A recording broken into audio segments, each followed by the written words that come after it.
Well, tensions with Iran reaching new heights today. The regime's leader vowing to strengthen their military and missile capabilities in what seems to be a complete defiance of President Trump's condemnation of them during his UN address. Joining me now, Deroy Murdock, National Review contributing editor and Fox News contributor, and Rebecca Grant is back with us as well. Guys, the Washington Post just now out with a piece saying, if Trump kills the Iran deal, he may give the world another rocket man.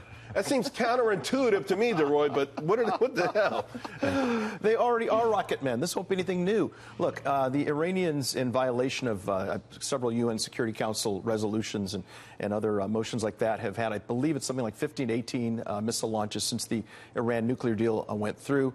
Obama, right before he left, gave him a lovely gift, which is a plane load of, I think about $2 or $3 billion in cash in dollars, euros, and I think Swiss francs. And you'd think after all that they'd behave themselves, and yet they're still attacking our ships. But why behave yourself if you don't behave yourself and you're rewarded for it? Yeah, why should they? And so I think this agreement, which they never even signed, by the way, their signature is not on the agreement. It's just a piece of paper. It's not binding. They've forbidden the international inspectors to go into their military sites. So this deal is laughable. It's like this little piece of paper. It's got about that much weight behind it. I think it's worthless, and I think we should get out of it. And there's just an open letter by 45 military experts saying that we should do exactly that. You know, it's interesting because this week Nikki Haley did mention North Korea and Iran in the same statement. I want to play that for the audience. We had so many bad deals with North Korea, and everybody looked the other way. And every time they broke that deal, they looked the other way. Well, where are we now? They now have a hydrogen bomb. They now have ICBM. So if we don't do something and we make the same mistakes we made with North Korea, we will be dealing with Iran that has nuclear weapons and ballistic missile technology.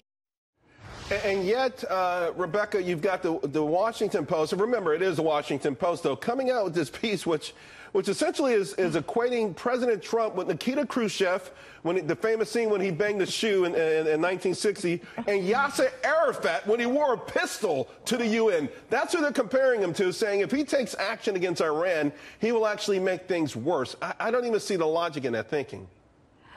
That is such a tough one. So, here's the concern about the Iran nuclear deal. One, it has a shelf life. It's going to end anyway. So the concern is, will they go back to making nuclear weapons when the agreement ends? Or the other concern is, will they sneak off and do it covertly? They have about the same capability as North Korea did, maybe a little better, to turn that heavy water into a weaponized nuclear bomb if they need to. We know the agreement did not limit their missile tests. So the concern is kind of deal with it now or deal with it later. What a tough choice. Yeah, but Deroy, there are elements of the deal that allow, listen, the president's got to certify it every 90 days with Congress. We heard Macron make some positive comments with respect to perhaps taking a second look at this. So there are certain ways that they perhaps you can argue they've already violated the deal.